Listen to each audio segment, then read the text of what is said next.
So, magandang gabi po sa atin lahat. Tayo po ay nasa panahon po ng ating pagsamba at ang salita po ng ating Panginoon ay matatagpuan po sa aklat po ng Psalms, chapter 115, verses 12 to 18. The Lord remembers us and will bless us. He will bless his people Israel. He will bless the house of Aaron. He will bless those who fear the Lord, small and great alike. May the Lord cause you to flourish, both you and your children. May you blessed by the Lord, the maker of heaven and earth. The highest heavens belong to the Lord, but the earth he has given to mankind. It is not the dead who praise the Lord, those who go down to the place of silence. Verse 18, it is we who extol the Lord, both now and forevermore. Praise the Lord. Tayo po'y manalangin. O gracious Father in heaven, our Lord Jesus Christ, God the Holy Spirit, we remember you, Lord, and we honor you, Panginoon. Ikaw dakilang Diyos ang may hawak ng buhay namin. Ikaw, Panginoon, ang lumikha sa amin. So, Father God, nandito po kami. Nawa, Panginoon, ay maging mapagpakumbaba po ang puso ng bawat sa amin at makita namin dakilang Diyos kung gaano ka po kadakila. We honor you for who you are, O God. You are God of wonders, God of mercy, God of love, God of favor, and God of grace. Maraming salamat po, Panginoon, sapagkat you always remember us, God, because of the blood of the Lord Jesus Christ. Father God, thank you for your faithfulness, though we are not faithful to you, O God. Thank you, Lord, for your provision, though sometimes we are not grateful. Thank you, Lord, for your goodness, though sometimes, Lord, we take it for granted. Father, forgive us, Lord. Kami na nandito ngayon sa pagsambang ito, hindi lamang kami nakaupo, hindi lamang kami nakikinig, hindi lamang papasok sa tenga namin ilalabas sa kabila, kundi Panginoon, ang mga salita mo, dakilang Diyos, ay makarating ito, abutin ang puso namin, Panginoon. Bigyan niyo po kami ng kapighatian, Panginoon, sa aming pong paglapit po sa iyo, Lord. Bigyan niyo po ang puso namin ng puso mapagpakumbaba, puso na nagpapakababa, Panginoon. Remember us, Lord. Help us, Lord, to be humble, Lord. Help us, Lord, na makita namin na ikaw ang kalakasan namin. We are nothing, Lord, without you, O God. And help us, Lord, not to depend on our strength, not to depend on money, not to depend on material things, O God, not to depend on people, Lord, kundi sa iyo lamang po kami, Panginoon, magtitiwala. Tawarin niyo po kami, Panginoon, sa aming mga pagkakasala at hayaan niyo, Panginoon, na makalapit po kami sa paanan niyo po na merong pusong nagsusumamo, Panginoon. Remember us, O God. Remember our children, O God. Remember our pain, remember our hurts, Panginoon. And remember, Lord, na kami, Panginoon, ay dinala niyo po sa oras na ito because you have a purpose. We remember your goodness, Lord. We remember how wonderful you are in our lives, Panginoon. At ang isa sa pinakamasarap dakilang Diyos, na every time na kami lalapit po sa iyo, Panginoon, ang sabi mo po sa iyong salita, kung ang puso namin ay may pusong nagsisisi, puso nagpapalinis, You will remember no more our shame, our sins, O God, our iniquities, O God. At ang sabi mo rin, Panginoon, sa iyong mga salita, if we confess our sins, O God, you are just and faithful to forgive us from all of our wrongdoings, from all of our unrighteousness, O God. So, Father, we honor you, Lord. O God, the Holy Spirit, I declare an open heaven. Let there be an open access, Panginoon, from heaven to earth, O God. I lift up to you, Pastor Edric, O God, your servant, Lord. Ang iyong lingkod, Panginoon, na tinawag mo amang banal. Samahan niyo po si Pastor Edric, Lord, sa kanyang paglilingkod sa iyo sa gabing ito. Gamitin niyo po siya, Panginoon, as your mouthpiece. A holy mouthpiece, O God, because He is worshiping a holy God. Father, you are holy, holy, holy. You are worthy to be served. You are worthy to be honored. You are worthy to be loved. Help us to have a holy fear. Thank you, God. Thank you, Lord. Cover us with your precious blood. And let your mercy be our shield. Preserve our lives, O God, against the attack of the enemy. I declare an open room of holiness and anointing sa lugar po namin, maging sa lugar ng aming po mga kapatid na kasama po namin ngayon. Surround us, O God, with holy fire. Let the power of the Holy Spirit be with us, O God. Thank you, Lord. Thank you, Jesus. Thank you, God, the Holy Spirit. This is my prayer and declaration. In Jesus' mighty name I pray. Amen and amen. Amen, Lord. Amen. So, good evening po. Okay, so, So yan, samahan niyo po kami ni Pastor Eric sa aming pag-awit sa ating Panginoon. Hallelujah. Okay, amen. Woo! Dear Lord, bless your name, God. Yes, you are worthy to be praised, O God. Hindi po, blessed and joyful and victorious evening po sa bawat success. Yes, amen. So, halin po kayo, tayo po ay umawit ng papuring awit. Awitin po natin ang kabutihan ng Diyos. Amen? Amen. God is so good, kaya marapat lang po na siya po ay ating sambahin sa Espiritu katotohanan. So sa ating pag-awit, let's just offer to God yung ating pong boses sa Kanya, Yes. boses ng pagpupuri at pagsamba. Amen? Para po sa Kanya ang awitin ito at para sa Kanya ang mga buhay natin pagpupuri sa Kanya. Hallelujah. Excuse me tayo dito ba? Okay. Thank you, Lord. Okay po. Let's relax in the presence of the Lord and let's just Samahan niyo po kami sa pag-awit sa Panginoon. let's praise and worship Yes. the Lord and glorify the Lord for He Amen. is so good. Amen. Amen, Lord. He is good and His mercies never fail sa ating buhay. Hallelujah! Hallelujah!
You have been so good. With every breath, With every breath that I am able, oh, I'm gonna sing of of the the goodness of God. all my life, all my life, You have been faithful, all my life, and all my life you have been so good.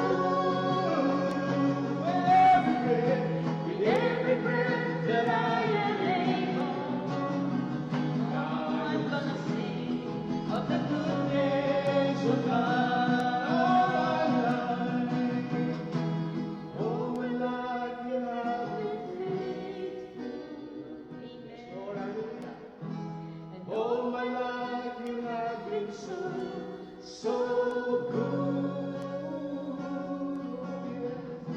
with Every breath that I am able, I'm gonna sing of the goodness of God. all my life, all my life, you have Been faithful, all my life, and all my life, you have been so good. With every breath that I am able, I'm gonna sing of the goodness of I'm God. gonna sing. All my life, you have Been faithful, all my life, you have been so good. With every breath that I am able, 'cause I'm gonna sing of the goodness of God. I'm gonna sing the goodness of God. I will sing the goodness of God. I'm gonna sing the goodness of God. I'm gonna sing the goodness of God. Oh, hallelujah, Lord. We're gonna sing. Yes, Lord Jesus. Lord, you are the God of goodness, O God. Napakabuti mo, Panginoon, sa buhay namin, Panginoon. Lord, we honor you. We lift up your name, O God. You are good. You are full of goodness, O God. You are full of goodness, O God. Hallelujah, Father. Lord, Your mercies. your presence is with us, O God. Maranasan ka namin, Panginoon, sa gabing ito. Maramdaman ka po namin, Panginoon, sa gabing ito. You are here, O God. Your goodness is here, O God. Your faithfulness is here, O God, because you are God of goodness, O God. We honor you, Lord God. We worship you, O God. We humble ourselves before you, O God. Tanggapin niyo po, Panginoon, ang bawat isa sa amin, Panginoon. Makasalanan kami, Panginoon, nagkakasala. Pero Lord, because of your goodness, O God, inililigtas mo kami, Panginoon. We do not deserve your goodness, Lord. But because you are good, because you are God of goodness, O God, here we are, O God. You are rescuing us, O God. You are saving us, O God. Hallelujah, Father. We honor you, O God. We love you. We love you. This is my prayer, our prayers, O God, our declaration, O God. In Jesus' mighty name we pray. Amen. Sing that Amen. all my life. Let's sing that all my life. All my life you have been Faithful. And all my life you have been so good.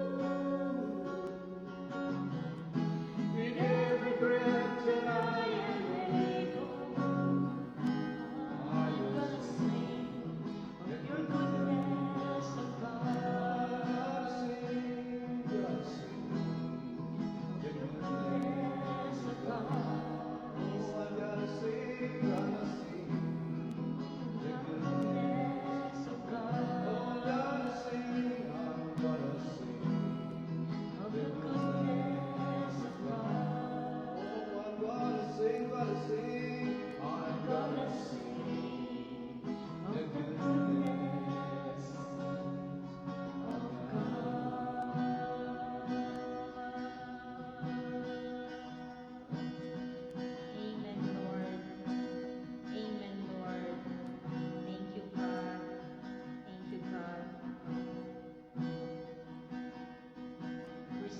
our praise and worship, O God, in Jesus' name.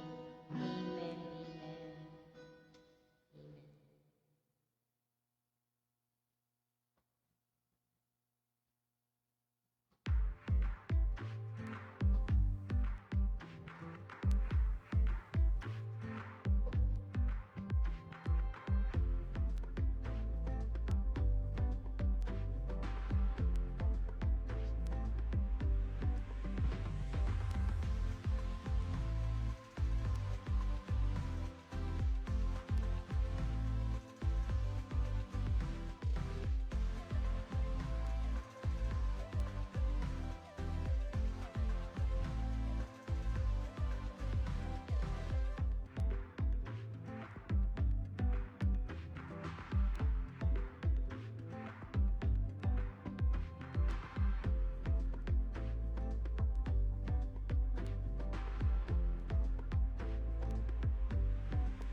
Yan.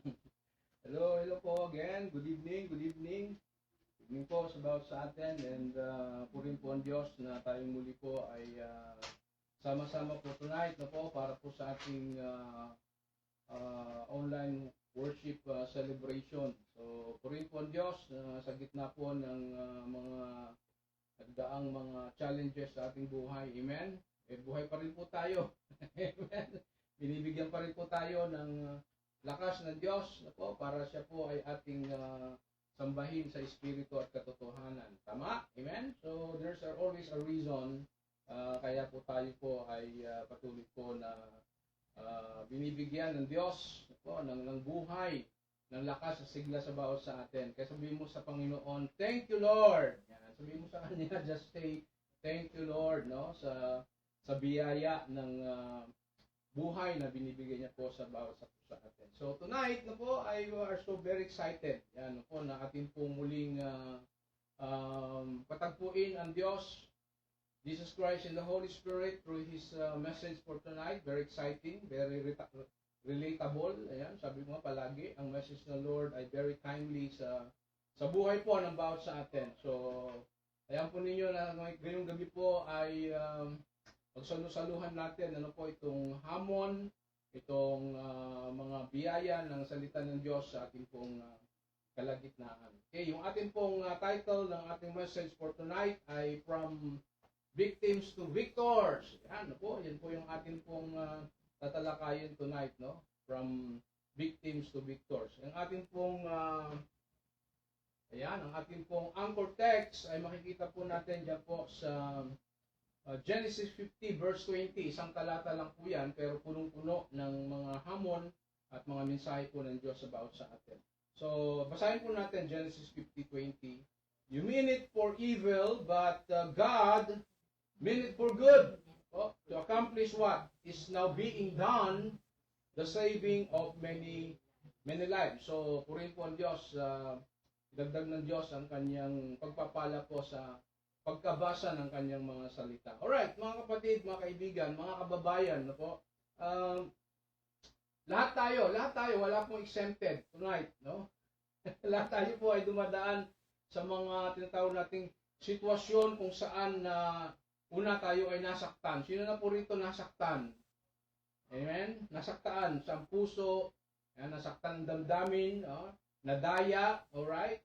O iniwan ng mga taong inasan natin o meron tinatawag nating mga binitray po tayo. Yan, minsan parang tawag natin biktima tayo ng mga circumstances. Yan, no? So, relate na relate ka ba, kapatid, no? Sa ating mensahe na, tayo ay biktima o ng maling tao, yan, no? O ng mga pagkakamali natin mismo. Alright, so the problem, tingnan natin yung problema, ano po? The reality is this, alright? What is the reality? Life is not fair. Yan, palagi yung nating sinasabi, no? Yan palagi yung ating pungkan, eh. Palaging sinasalita, no? Life is not fair, pastor, no? Ngayon, dahil yan po yung ating pag-uusapan, itong ating pong text, anchor text, Genesis 50 verse 20, ang character po natin po dyan, walang iba kundi po si Joseph. Yan, no? Si Joseph, si Jose, tawag natin sa kanya ay Joseph the Dreamer, no? So, kagaya po ni Joseph, mga kapatid, no? Madalas tayo po ay nakakaranas ng mga bagay po na hindi natin naman kasalanan, ano po? Pero tayo po ang nasasaktan. Ayan, ano? So, Joseph's problem, no, mamaya isa-isahin natin, ano yung mga naging problema o naging tawag na natin ay circumstances sa buhay ni Joseph, no? Sa ating pag-aaral mamaya, ano po? He didn't choose to be a victim, but no, si Joseph, he didn't actually choose to be a victim, no? This Joseph the Dreamer, but life, ano po, in the evil intents of others, ayan, yung ibang tao, kagawa ng tao, ano po, made him one, yan po, no? So our problem, alam niyo po, our problem is the same with Joseph, right? People, minsan people, no, means people intend evil against us, right? Through what? Betrayal, lies, rejection, or injustices, or etc. etc. Mga bagay po na maaaring titingnan natin na natawag natin hindi unfair ang mga ginagawang ito, no? Minsan, ano po, circumstances break us down, no po? Sickness, ano pa, loss, a failure, discouragement, right? At kung minsan, kung minsan tayo mismo po ang nagiging victim, yan, ng mga ating sariling maling mga decisions, choices in life, no? Hindi man palaging ang mga tao, circumstances, ang naging dahilan na tayo nabibiktima. Even us, no? Yung ating sariling mga pagdidesisyon, yung sarili nating mga choices, gusto natin, gusto ko to, so alam na natin yon, ano? So hindi lang po tao, bagay, kundi mismo tayo po. Pero ang tanong, paano ka babangon? Yun po, paano ka babangon kung ang buhay mismo ay nagdala ng sakit at iniwan ka, parang biktima. Ano po? So Genesis 50:20, yung ating pong anchor text for tonight, gently remind us that while people may mean it for evil, all right? God has a higher plan, no, to turn what?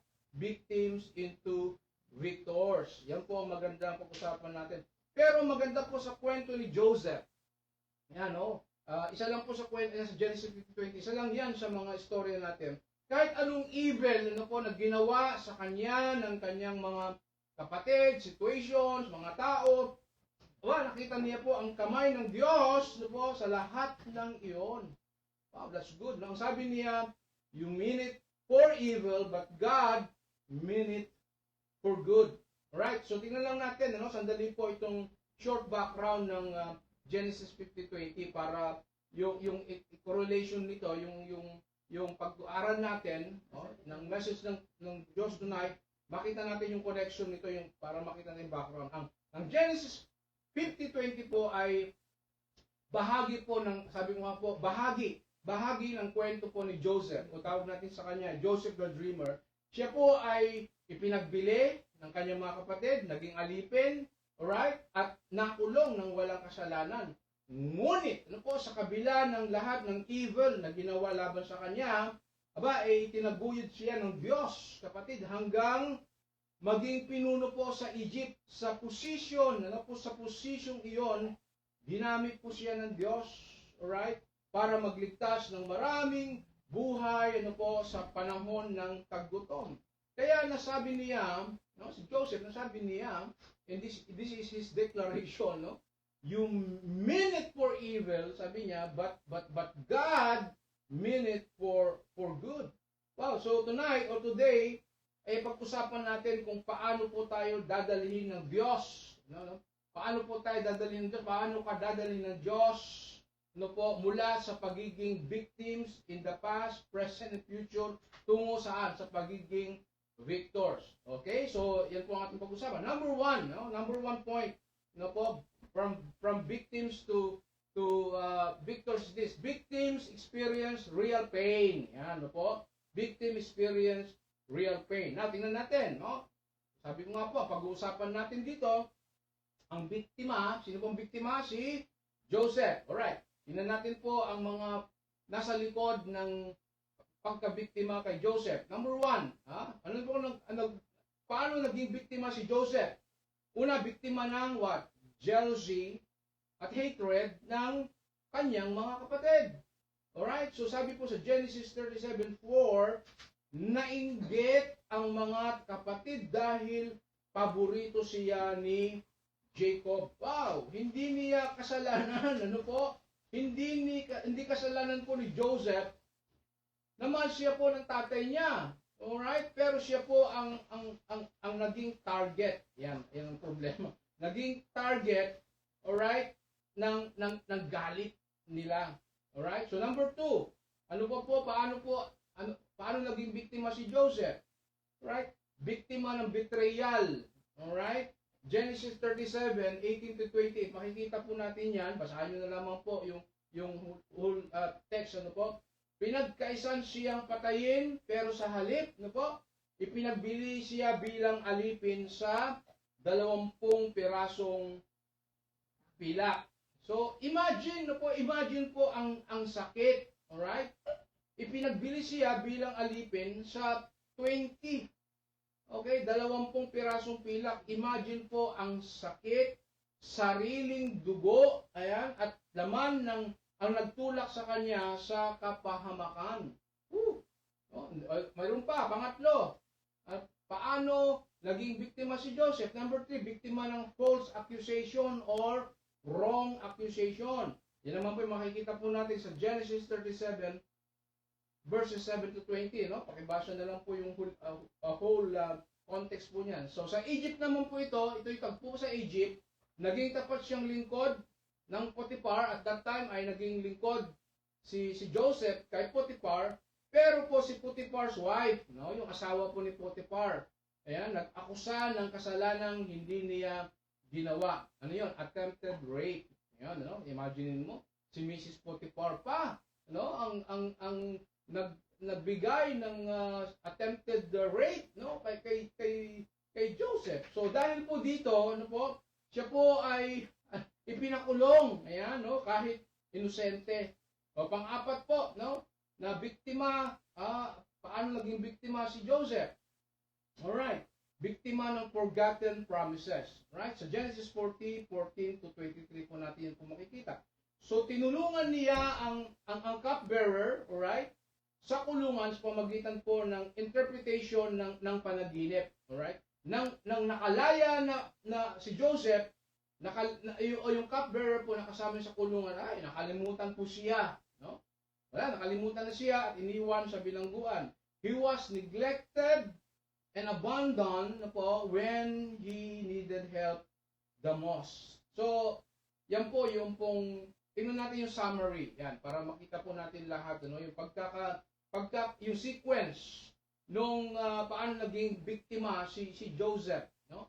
Mula pagkabata, alright, hanggang adulthood. Can you imagine that? Mula bata hanggang adulthood. Si Joseph, no po, ay paulit-ulit na naging biktima ng what? Betrayal, injustice, false accusation, rejection, and what? A broken promises, no? Ano niyo po, pero po sa lahat, no? Pero po sa lahat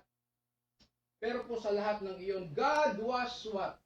Was shaping, ano po, Joseph character po, ang positioning Joseph for destiny. So bahagi pala 'yon, no, ng ng kanyang mga paulit-ulit na naging biktima. No? Merong plano ang Diyos para kay Joseph, una yung ma-build yung kanyang character and i-position po si Joseph for destiny. Mamaya pag-usapan po natin paano po pinosisyon si God kanyang destiny during those times na nandun po siya sa pagiging biktima. Ang pagiging biktima po ay naging daan, yan po, no? Upang si Joseph po ay gawing victor. Wow! At instrumento ng kaligtasan po ng marami. So imagine niyo that, no? So mga kapatid, totoo ang sakit na naranasan po ng isang victim. Amen? Sa Genesis 37, makikita po natin po si Joseph na pinagkanulo, ulitin ko po, no, ng sarili ng mga kapatid. Alright? So, alam nyo, ganito rin po tayo. Alright? Ipinagkanulo, maaari siguro, hindi ka pinagkanulo. Si Joseph, pinagkanulo ng mga sarili ng kapatid, gusto siyang patayin, itinapon siya sa balon, at sa huli, pinagbili bilang alipin. Imagine that, no po? Yung mismong pamilya, kadugo, kapuso, yan, no? Na dapat nagmamahal at nagproprotekta po sa kanya, ay ang masakit, sila pa ang nagbenta po sa kanya. Alam niyo mga kapatid, kaibigan, mga minamahal, ganun rin tayo minsan, ganun po tayo minsan. Alam niyo, nasasaktan hindi lang dahil sa sitwasyon, kundi dahil galing mismo po sa taong malapit sa atin, kaibigan, kapamilya, ka-churchmate, classmate, co-worker, o kapitbahay, o taong pinagkakatiwalaan natin, no po? Kaya tama lang po na aminin na real, no? Totoo, real ang pain ng victim, right? Totoo, real ang pain ng victim. So, parang sa isang yung kaibigan na sobrang pinagkatiwalaan mo, lagi mong kasama, sinasabihan ng secrets mo, pero isang araw, siya rin po ang nag-betray sa iyo. Okay, kinuwento ang sikreto mo, at siniraan ka sa iba. Ang sakit, di po ba? Ouch! Alright, pastor. Relate ako dyan. Hindi lang dahil po may masamang nangyari, kundi dahil po galing pa ito sa taong inaasahan mo. Remember, mga kapatid, mga kaibigan, mga minamahal, remember, yan, sabihin natin, sabay-sabay tayo, remember, your pain is real, but God's purpose is greater. Amen? Oh, yes, hallelujah. Your pain is real, but God's purpose is greater. Ano po si Joseph, no? Or Joseph the Dreamer? Grabe po ang pinagdaanan. Sabi ko nga po kanina doon sa kanyang background, no? Imagine, lahat ng mga bagay na dinaanan niya. Hindi biro po yun, no po? Totoong sakit, totoong hirap, totoong luha at pagdurusa ang kanyang nadama. Alam niyo po, ganun din po tayo minsan, no po? Ganun din po tayo minsan, nasasaktan tayo, iniwan ng kaibigan, kapamilya, nabitray ng mga tao, o na-judge ng iba, kahit wala tayong ginawang mali. Kaya huwag tayong mag-judgment. Parang may ganun, di ba? May palabas na huwag tayong maging judgmental. So, ang pagiging victim, ay hindi simpleng drama lang. It's real pain. I can feel you, brothers and sisters in Christ. I can feel you. Kami rin po, meron ka mga sitwasyon na biktima. Okay? Kaya masakit po ang karanasan, no, ng isang taong nandoon sa siya po ay naging biktima. Pero po maganda kay Joseph, balikan po natin kay Joseph. Si Joseph, the dreamer, kahit real, ang pain po niya, hindi siya nag-stay sa victim. Amen? Hallelujah! Hindi po siya nag-stay na victim forever. Okay? He trusted God. Kahit mahirap, no? In the end, ginamit pa rin po ng Diyos ang sakit, those those pains na sabi ko nga from mula pagkabata hanggang adulthood. Can you imagine that, no? Yung sakit na yon, nadama niya para maging blessing po sa maraming tao. What, pastor? Kailangan ko pa po bang dumaan sa mga sakit? Maging biktima ako para maging blessing sa iba? Itong story po ni Joseph, yung pinag-uusapan po natin, it's real life story ni Joseph. Okay, so tingnan natin yung number 2, no? From victims to victors means God turns evil into good. Yeah, no? Gandang pag-usapan ito, no? God turns evil into good. So, alam niyo po, kahit gaano po kasama ang ginawa po ng tao, no? Laban sa atin, laban sa ating pamilya, o laban sa ating ministry, alam niyo, mas mataas pa rin po ang plano ng Diyos. Amen? Mas mataas pa rin ang plano ng Diyos. Sabi po ni Joseph, no po? Sabi po ni Joseph, sa Genesis 50:20, you mean it for evil, sabi niya, but God, sabi mo niya, meant it for good. Woo! Hallelujah! Nakita mo ninyo yun? Kahit na sugatan, kahit na si Joseph, no, mula pagkabata hanggang tumanda siya, may naranasan siyang sakit, pagdurusa sa kanyang buhay, sa kanyang but sabi niya, no, dineclare niya sa sarili, you mean it for evil. You mean it for evil, but God meant it for good. How? Wow! Napakagandang litanya, declaration po yan, no? Sa panahon na, ilabaga, ikaw at ako rin po katulad ni Joseph na maaaring, dumadaan sa iba't ibang mga pasakit ng buhay. Ginusto po ng kanyang mga kapatid, nasaktan siya, ibinenta siya, iniwan siya, at muntik nang ipahamak ang kanyang buhay. Pero po, ginamit po ng Diyos ang lahat ng iyon. In-orchestrate, sabi nga nila, no? Mga plano ng Diyos bilang daan para maitaas, may promote, mag-level up si Joseph at nagligtas ng maraming buhay sa panahon ng taggutom. Wow!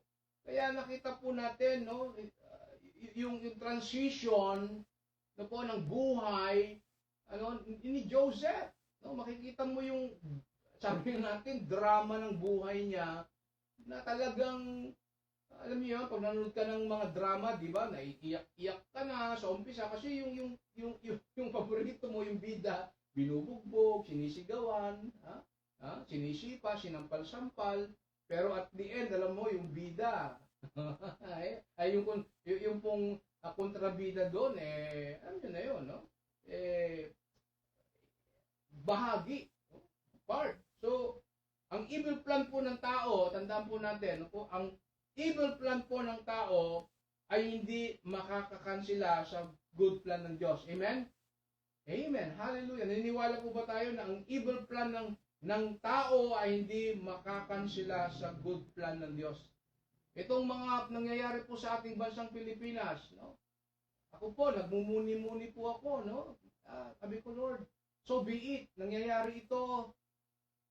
Mayroon kang plano, no? Mayroon siyang out of this misery, out of this issues, darkest time ng ating bansang Pilipinas. I believe in my heart, katulad po ng si Joseph, no?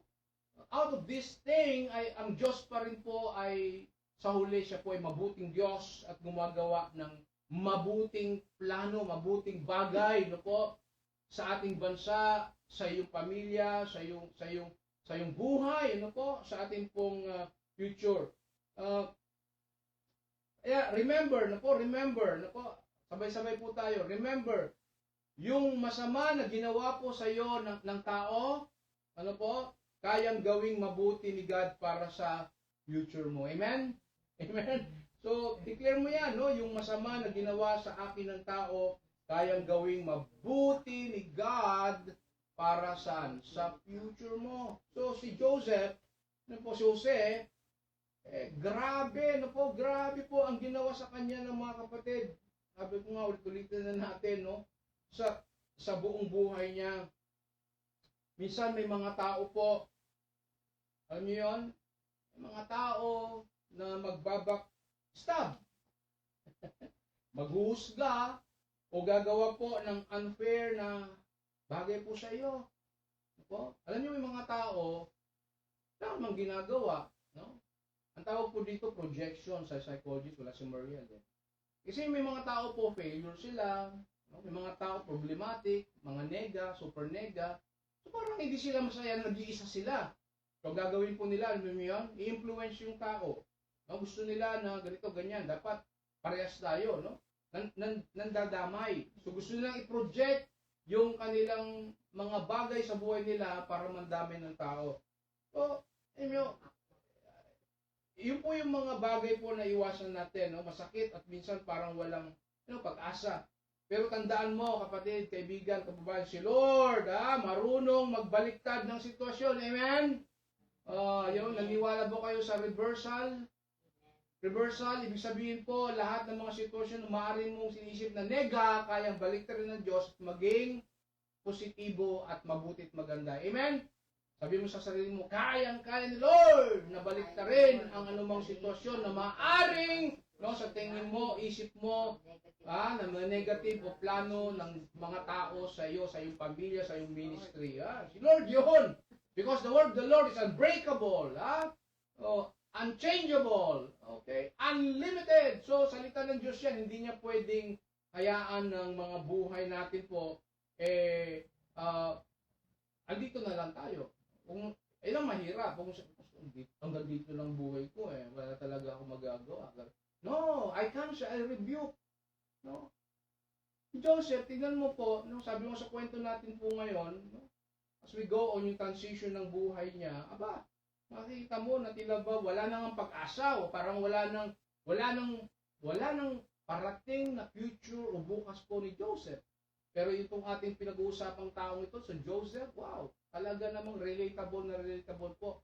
Naging victims into victors. Mamaya, pag-usapan po natin yung ending. Alam niyo yun? Minsan tayo, yung iniisip natin, yung mga buhay natin, akala natin ending na. Ending na. Yung pala ang simula ng mas magandang plano niya. Ano ba naman ito, Pastor? Kailan naman ako naging active sa church, pag-attend ako dito, ang pamilya ko, ay very supportive sa ministry, kami naman ay very faithful. Tapos ngayon, sunod-sunod pa. Minsan tayo may ganyang attitude, Bakit ngayon, Pastor? Bakit naman po, Lord? Sabi niya, naglilingkod naman ako. Bakit nga ba? Bakit nga ba? Bakit nga ba po? Kung yun ang paraan at plano ng Diyos, sometimes kailangan dumaan tayo sa mga pains, betrayal, discouragement, failure after failure. Kasi po, ang unang binibigay ni Lord doon, your character. What is that? Character to trust Him. Character to believe in Him sa kanyang mga salita. Amen? So, alam niyo mga kapatid, kaya, yung akala mong ending, yung pala po ang simula ng mas magandang plano ng Diyos. Kaya huwag mong isipin po ng lahat ng dinaanan mong sakit, frustration, discouragement, mula sa tao, situation, o maging sarili mo, huwag mong isipin ang lahat ng dinaanan mong sakit ay sayang. Okay? Bawat sugat, tandaan mo kapatid, kaibigan, bawat sugat, bawat betrayal, bawat pain, kayang gamitin po ng Diyos. Bawat failures, discouragement para sa kanyang mas mataas na purpose sa buhay mo. Amen? Number 3. Yan, number 3 natin. From victims to victors. Victors choose forgiveness, not bitterness. Yun na naman, Pastor. Forgiveness na naman topic. Yes. Victors choose what? Forgiveness, not bitterness. Kapatid, dito po makikita po natin ang malaking kaibahan ng victim at victors. Right? Ang victim, ang victim po, nakakulong saan? Sa bitterness. Kulong siya. Biktima siya ng kanyang sariling bitterness. Kulong siya doon. Pag ikaw biktima, lagi niyang binabalikan ang sakit at iniisip kung paano makaganti. Yan po ang victims. Ang victims, nakakulong saan? Sa bitterness. Alright? Lagi niyang binabalikan ang sakit at iniisip kung paano makaganti. Pero ang victors, listen to this, church, pero ang victors, I want you to concentrate on this word victor. Sabi mo, victor! Pero ang victor, marunong magpatawad. Amen? Amen. Ulitin ko ang victor, marunong magpatawad. Hindi po naglilista ng mga sakit, pasakit sa kanyang buhay kasi alam niyang hawak po ng Diyos ang hustisya at may mas mataas po siyang plano. Sa Genesis 20:21, po, alam niyo, matapos aminin ng mga kapatid po ni Joseph. Ito yung story po yan, no? Sa Genesis 21, medyo mag-forward tayo ng konti. Matapos po aminin ng mga kapatid ni Joseph, ito na yung turning event, no? Kay Joseph sa kanyang mga kapatid. Ang kanilang kasalanan, pwedeng niyang gantihan sila, di ba? Tama po?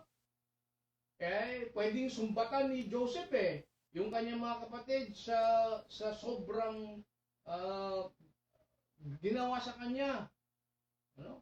Kung tutusin nga, sasabihin ni Joseph, kayang-kaya ko na kayo ngayon gawin kung anong gusto ko. Nasa position na po kasi siya ngayon Pero, sabi ko, siya na po ang powerful ruler at that time, no? Siya na po ang powerful ruler at that time, si Joseph. Pero, ano ang ginawa po niya? Sabi po niya, don't be afraid. Sabi po niya, I will provide for you and your children. Nakita ho ninyo, instead na i-curse niya, instead na sisihin niya, instead na i-judge niya ang kanyang mga kapatid, ang ginawa niya, He blessed them. He remind them, sabi niya, na God will provide for you and your children. Hindi po siya nag-revenge. Hindi po siya gumante. Alam natin yung pagganti sa, di ba? Sa salita lang. Minsan, alam mo, sa isip mo lang, no? Sa isip mo lang, nagre-revenge ka na, no? Alam ng Diyos, you cannot deny. Kung ikaw po ay nagre-revenge or nagre-repent. Maaring hindi ka narinig ng mga tao, pero yung isip mo, puso mo, baka ikaw ay gumaganti na sa sarili mo. Alright? Hindi po siya nag-revenge kundi nagpakita po ng what? Forgiveness at provision. Can you imagine that? Can you do that sa mga tao po na naalala ninyo na maaring hanggang ngayon, baka mayroon pang kirot, ouch, sakit, pastor. Kaya mo bang mag-forgive? And at the same time, mag-provide? Ibig sabihin, i-bless mo sila sa kabila ng sakit na ginawa po sa'yo. Alam niyo, parang baso ng tubig. Ano po yun? Nilagyan ng lason. Ano po yun? Kapag hinawakan at ininom mo ang bitterness, kapag tanda mo po ito, ikaw ang mamamatay. Hindi yung taong sinisisi mo. Pero kapag pinili mong magpatawad, nilalaglag mo yung baso at pinipili mong mabuhay. Right? Forgiveness, brothers and sisters, is Christ is not saying, okay, ang ginawa nila. No. Forgiveness is not saying, okay, ang ginawa nila. It's choosing, to free yourself from the poison of bitterness. Ngayong gabi, kapatid, baka meron ka pa natitira, katiting, na bitterness sa puso mo. Layo, alis, laya, kapatid. Poison yan. Hindi mo alam, nilalason ng unforgiveness o bitterness ang puso mo. Being a victor, my brothers and sisters in Christ, being a victor is not about what? Escaping pain, but about overcoming it with God's grace. Amen? Wow. Yun palagi kong everyday, Lord, sa biyaya mo lang po. Only by your grace, nabubuhay, nakapagpapatawad, nagmamahal. Ano yun? Hindi natin kaya po yan. I'm very sure of that. Hindi natin kaya po yan. You ask for God's grace, kapatid. Yung biyaya ng Diyos na ibabad ka, na ikaw ay ilublob sa biyaya ng Diyos. Ano yun? Kapag ikaw ay nilublob, nilunod sa biyaya ng Diyos, you can forgive. You can forgive because why? Yung biyaya ng Diyos po naranasan mo. So, sino tayo na hindi po magbibigay ng the same grace na ang Diyos, kapatid, ang nagmamahal na Diyos ay punong-puno ng kanyang biyaya na tayo din po ay kanyang pinatawad, pinalaya, at pinagpala. Amen? So, ngayon ikaw, kapatid, nag-forgive ka na, congratulations. Ha? Ikaw ay pinalaya, pinatawad, pinagpala. Ayaw mo ko ba yun? PPP. O, ha? Ako ngayon ay pinalaya, pinatawad, pinagpala na, kapatid. Amen? So remember, kapatid, no po, being a victor is not about escaping pain, ulitin ko po, but about overcoming it with God's grace. So remember, ano po, remember, yan, basahin natin, sabay-sabay tayo, hindi ka talo kapag nagpatawad. Mas lalo kang panalo kasi hindi bitterness ang nagkokontrol sa puso mo, kundi si God. Amen? Alam niyo po, mga minamahal, mga kaibigan, no po, mga kababayan, kung tutuusin, alam mo, tutuusin po, may karapatan eh. May karapatan po si Joseph na magalit, mag-retaliate, gumante, ha? Ibinenta po siya, no? Sabi ko nga po, all the ginawa ng kanyang mga kapatid sa mga situations, meron siyang right.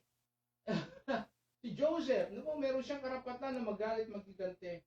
Pero nung time po na nasa harap na niya ulit, no? Ang mga kapatid niya, hindi po siya nagreklamo o nagigante. Pinili niyang magpatawad.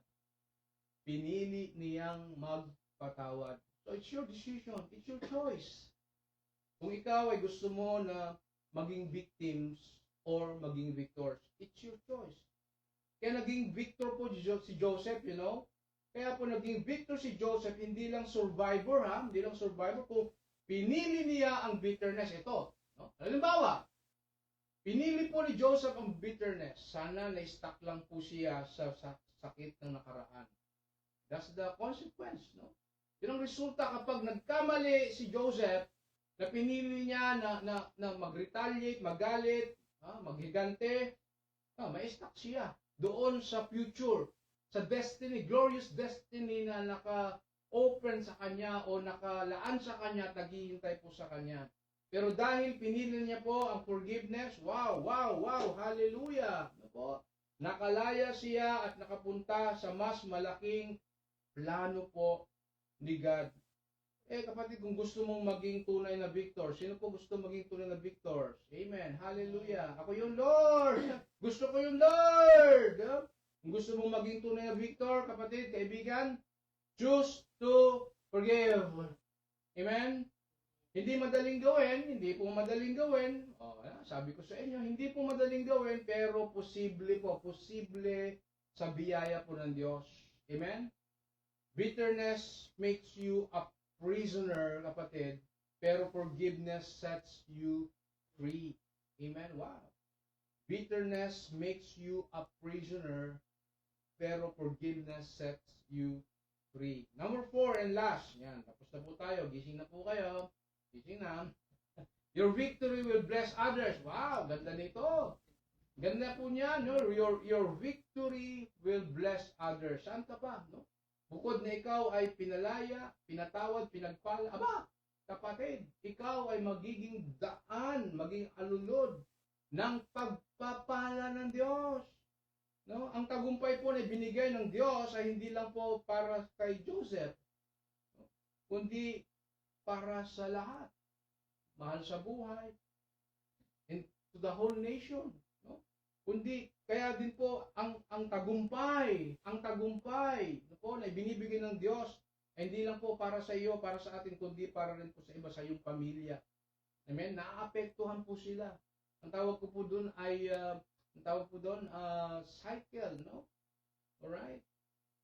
Okay? Sabi po ni Joseph sa Genesis 50:20, ang lahat ng nangyari sa kanya ay to what? To accomplish. Yan, ito sinabi niya, no? Ang lahat ng nangyari sa kanya ay, to accomplish what is now being done, the saving of many lives. Wow. Dahil kay Joseph, isa. Oh, na-save ang marami. Wow. Ini-imagine mo ba sarili mo? Dahil sa iyo, sa pamilya mo, ikaw ay nagiging daan upang maging pagpapala, mapalaya ang iyong mahal sa buhay. Amen? Ibig sabihin po, ang pain po niya ay naging daan po para po sa provision po ng buong bansa at ng pamilya po niya. No? Ang victory niya po ay hindi lang personal. Amen? Ito'y naging blessing po sa napakaraming tao. Now, isipin mo po ang isang kandila. Imagine natin po ang isang single na kandila. Candle. Kapag nagliyab ito, di ba, nagbibigay ng ilaw, hindi lang po, nagliyab, sinindihan mo ito, hindi lang para sa sarili niya, kundi para sa paligid po niya. Naapektuhan. Nagkakaroon po ng ripple effect. Ganyan din po tayo, kapatid, kapag binago ng Diyos ang story natin mula victim tungo po sa victor, kapatid, nagiging ilaw po tayo sa iba. Amen? Ang testimony po ng pagbabago at paghilom natin po, ano po yun? Ay nagiging encouragement po sa mga taong dumadaan din sa matinding pagsubok. Now, Joseph the dreamer, hindi lang siya basta nakasurvive. You know why? You know what? Yung victory po niya naging blessing po sa iba. I like that. I like that. Gusto ko yun. Naisin natin yun. Yung victory niya, si Joseph, naging blessing sa iba dahil po sa faithfulness po niya, no po, ni Joseph, na save hindi lang ang pamilya po niya, kundi pati buong Egypt at mga nations na nagutom. Ha? Can you imagine the ripple effect? Can you imagine the result ng isang Joseph the dreamer? No, pinili niya, he chose to obey God. He chose to forgive. He chose kung ano ang nararapat sa paningin ng Diyos. Kapatid, remember, no, basahin natin to. Remember, ang panalo mo kay God, hindi lang para sa iyo, may plano siya na gamitin yon para makatulong at maka-encourage po ng iba. Amen? Are you that person? Sabi mo, yes, I am. Are you available sa tao na yan? Yes, sabi mo, I am available. No? Sa plano ng Diyos. Kaya wag mong isipin po ng victory mo po ay, para lang po sa iyo. Amen? Ginagamit po ng Diyos ang iyong kwento, ang iyong storya, ang iyong testimonyo para ma-encourage po ang pamilya mo, mga kaibigan mo, at maging ang mga taong hindi mo pa kilala. Your life, brothers and sisters in Christ, your life becomes what? A living testimony that points people to God's power. Amen? Let me repeat that. Your life or our life becomes a living testimony that points people to God's power. Kapatid, huwag mong hayaan po na ang glorious destiny mo po ay manatiling victim. Amen? Declare daily, I am victorious in Christ. Amen? Araw-araw, declare mo yan. Sabihin mo yan by faith. I am victorious in Christ. I am victorious in Christ. I am victorious in Christ. Mamaya, magkaroon po tayong declaration. Choose to forgive. That's the pathway to freedom. Trust God's higher purpose. Higher purpose. Kahit hindi mo pa nakikita po ang buong picture. No po? Alam niyo po, hindi po natatapos ang kwento po natin sa pagiging victim. Mas Joseph, ang Diyos po ay may kakayahan na i-rewrite ang ating story into victory. Amen? Sa buhay natin, sa buhay po natin, sa pamilya po natin, lahat po tayo ay nakaranas o nakakaranas ng pagiging victim. Betrayal, injustice and pain, discouragement, frustration. Pero po sa plano po ng Diyos, kapatid, sa plano po ng Diyos, hindi dito natatapos ang ating kwento. Sabi niya, you mean it for evil, but God meant it for good. No? Ang pagiging victim po ay pansamantala. No po, pero ang pagiging victor ay panghabang buhay kapag kumapit tayo sa Diyos. Ulitin ko po, ang pagiging victim ay pansamantala, pero ang pagiging victor po ay panghabang buhay kapag kumapit tayo sa Diyos. Pwede po tayo tumayo po lahat. I encourage you, kayo po nasa online. Yan, pwede po tayong sabay-sabay as we end the word of the message of the Lord for tonight. No, sabay-sabay po tayo dito po sa declaration. No? 3 bagay lang po yung declaration po natin. Right? Sabay-sabay po natin declare po ito. No, with all our heart and with faith in our heart. 1, 2, 3. I may have been betrayed, but I am not broken. I may have been wounded, but I'm not wasted.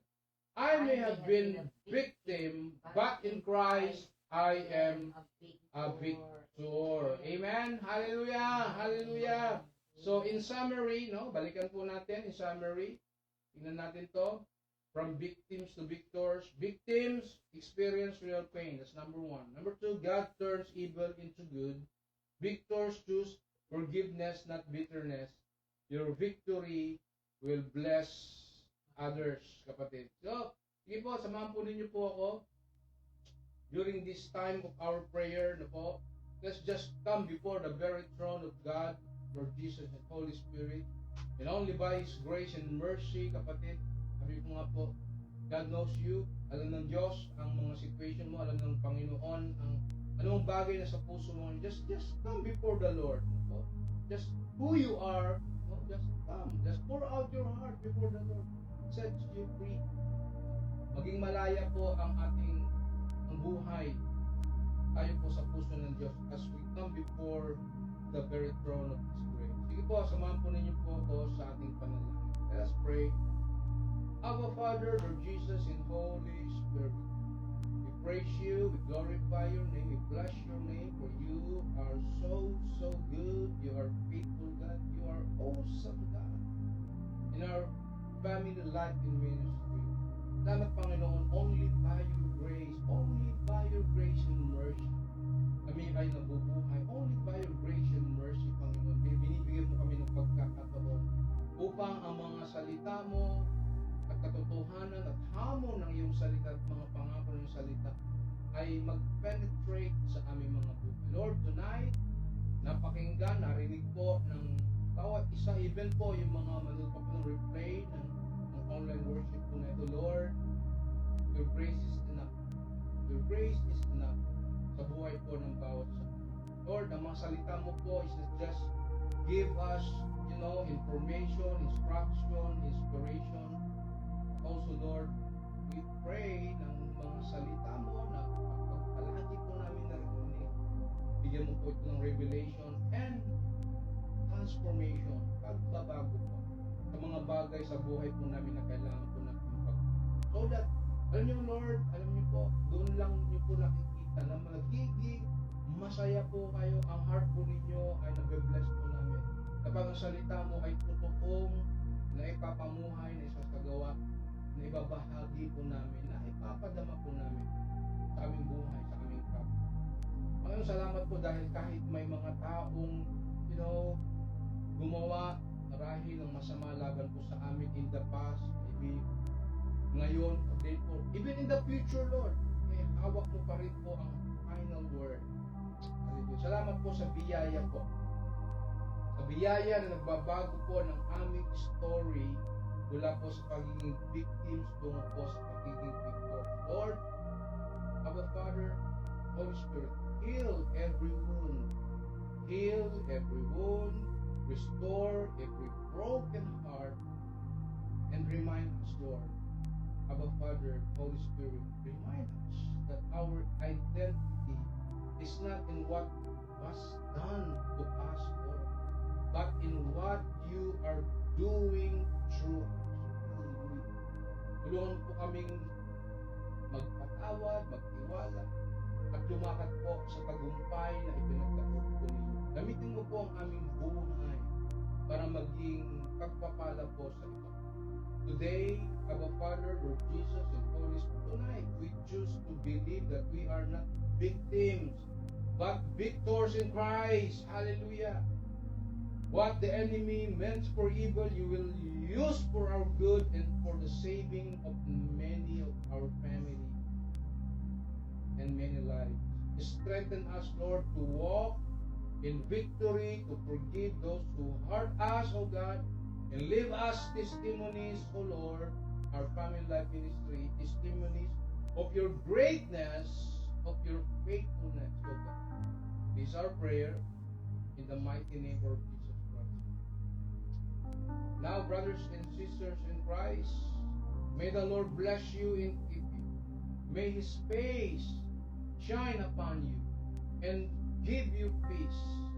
And you walk out of this place not as a victim of your past, present, and future, but as a victor in Christ. Go forth, brothers and sisters in Christ. Go forth in His strength, in His purpose, and in His victory. I bless you now in the name of the Father, and of the Son, and the Holy Spirit.